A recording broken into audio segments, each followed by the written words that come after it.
성부와 성자와 성령의 이름으로 아멘.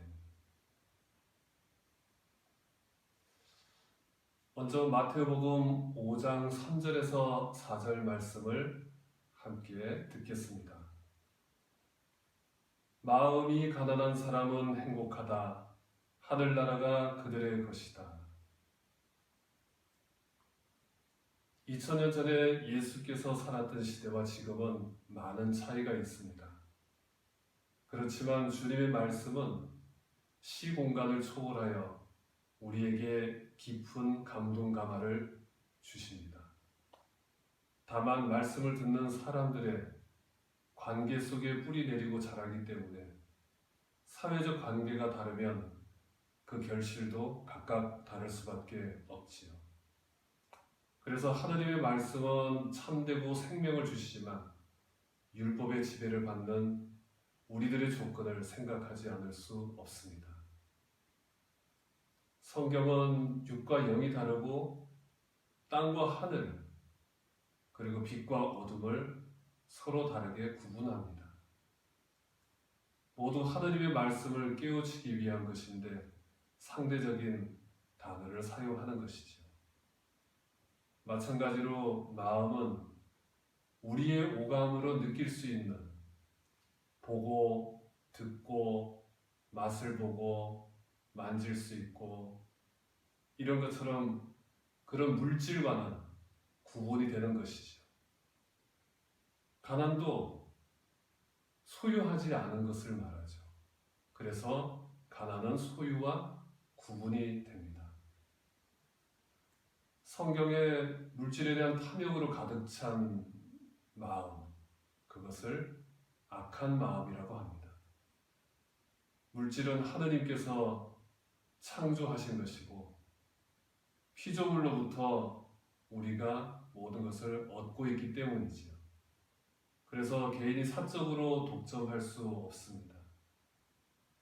하느님께로부터 온 것을 우리가 잠시 사용하고 그것을 다시 하느님께로 돌려드려야 하는 것이죠. 예수께서는 마음속에 하느님을 모실 자리를 두지 않고 악한 생각들로 가득 차 있는 사람들을 금방 꿰뚫어 보셨습니다.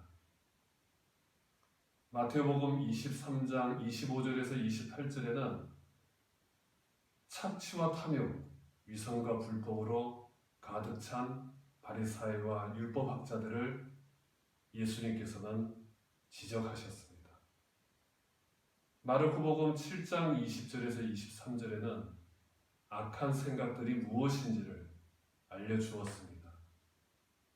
음행, 도둑질, 살인, 간음, 탐욕, 악의, 사기, 방탕, 시기, 중상, 교만, 어리석음 이러한 생각들은 모두 물질과 자기 자신에 대한 집착과 소유욕에서 오는 것들이지요.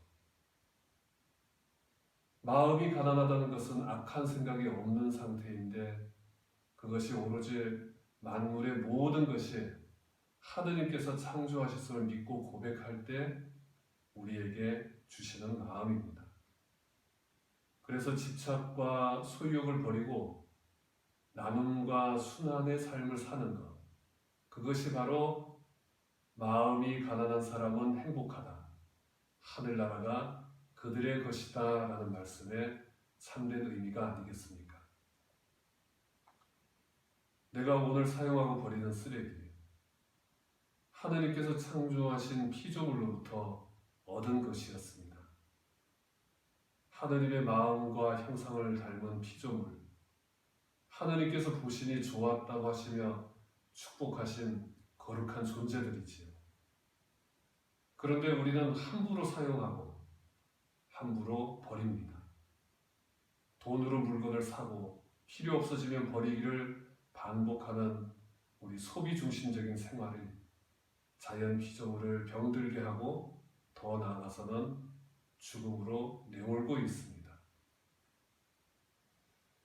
사도 바울은 로마서에서 구원받을 자가 우리 인간뿐만 아니라 자연 피조물도 포함된다고 했습니다.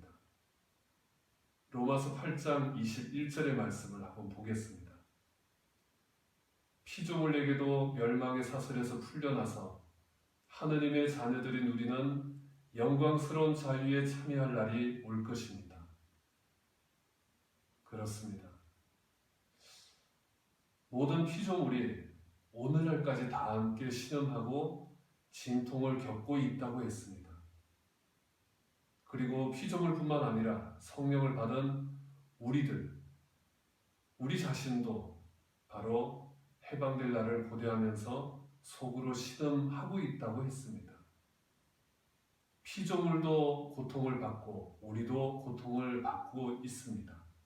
그렇지만 해방될 날, 영광스러운 자유에 참여할 날을 기다리는 자연 피조물과 우리 모두 그 희망으로 구원을 받았습니다. 경제학자들은 이렇게 말합니다.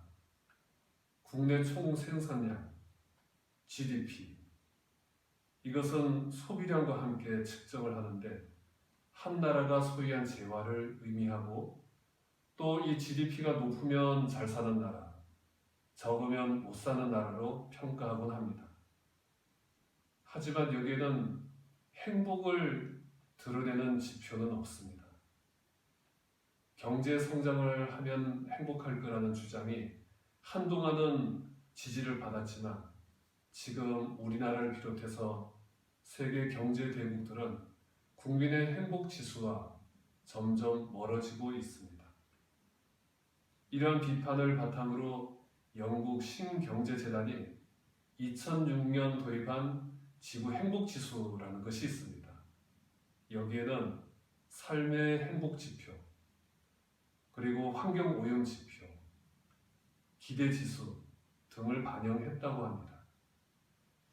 경제 성장이 좋은 삶을 달성하기 위한 계획이라고 그동안 보아왔지만은 천연 자원이 점점 고갈되어 가고 또 자연 생태계가 점점 파괴되어가는 이런 현실을 볼 때 무조건 경제 성장이 좋다라고 할 수 없는 그런 현실을 우리는 이제 직면하고 있습니다. 물론 지구 행복 지수를 통해서 모든 것을 다 해결할 수는 없습니다. 그렇지만 자연 생태계를 파괴하지 않고 보존하는 범위 안에서 이웃과 나눔과 순환의 관계망을 촘촘히 만드는 일이 좋은 삶의 비결인 것이지요. 이제 피조물과 인간이 함께 하느님의 자녀가 되고 영광스러운 자유의 날, 해방의 날을 맞이하는 새로운 세계 비전을 우리는 바라보아야 합니다. 다시 오늘 복음 말씀 한번 되새겨 봅시다. 마음이 가난한 사람은 행복하다. 하늘나라가 그들의 것이다. 이 말씀은 산상수훈 또는 진복 8단이라고 하지요. 예수께서 우리에게 가르쳐 주신 참된 행복으로 가는 8가지 지표는 이렇게 말합니다. 마음이 가난한 사람, 슬퍼하는 사람, 온유한 사람, 옳은 일에 줄이고 목마른 사람, 자비를 베푸는 사람, 마음이 깨끗한 사람, 평화를 위하여 일하는 사람, 옳은 일을 하다 박해를 받는 사람, 이렇게 8가지입니다. 마음이 가난한 사람은 집착과 소유욕을 버리고 나눔과 수단의 삶을 사랑하고 있는지를 우리에게 묻고 있습니다. 슬퍼하는 사람은 이웃의 슬픔에 공감하며 나도 슬퍼한 적이 있는지 물어보고 있습니다. 온유한 사람은 사람들을 대할 때 날카롭고 폭력적인 그런 언행을 하지 않았는지 우리에게 살피게 합니다. 옳은 일에 줄이고 목마른 사람은 어려움을 겪고 있는 사람들을 내가 외면하지 않았는지 그리고 돕고 있는지를 말하게 합니다. 자비를 베푸는 사람은 누군가의 잘못을 용서하고 또 회복을 위해서 내가 노력을 했는지 보게 합니다. 마음이 깨끗한 사람은 악한 생각을 멀리하고 하늘을 찾는 마음을 조금씩이라도 키워가고 있는지 살피게 합니다. 평화를 위하여 일하는 사람은 갈등과 위기 속에서 평화를 이루기 위한 실천에 참여하고 있는지 우리에게 묻고 있습니다. 옳은 일을 하다 박해를 받는 사람은 정의와 공공선을 이루기 위해 고난 속에서도 희망을 말하는 삶을 보게 합니다. 이렇게 참된 행복은 우리 인간만을 위한 것이 아닙니다. 이제는 자연 피조물도 행복에 함께 이르는 길을 마련해야 합니다.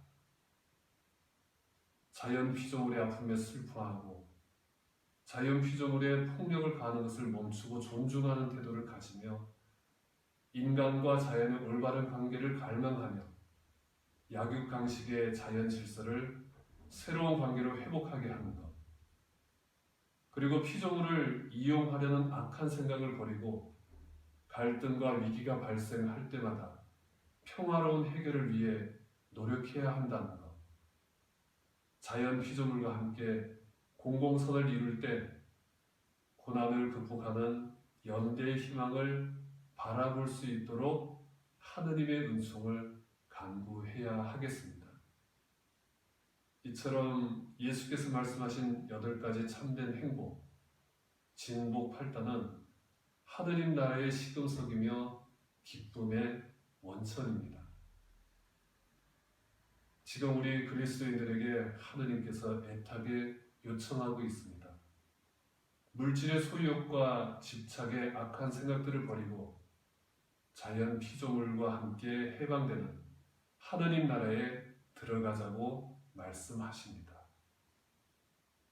여러분들, 우리가 지금 맞이하고 있는 이 세상, 새로운 세계의 비전에 함께 동참하고 하느님의 부르심에 응답하는 우리 그리스도인이 되기를 간절히 소망합니다.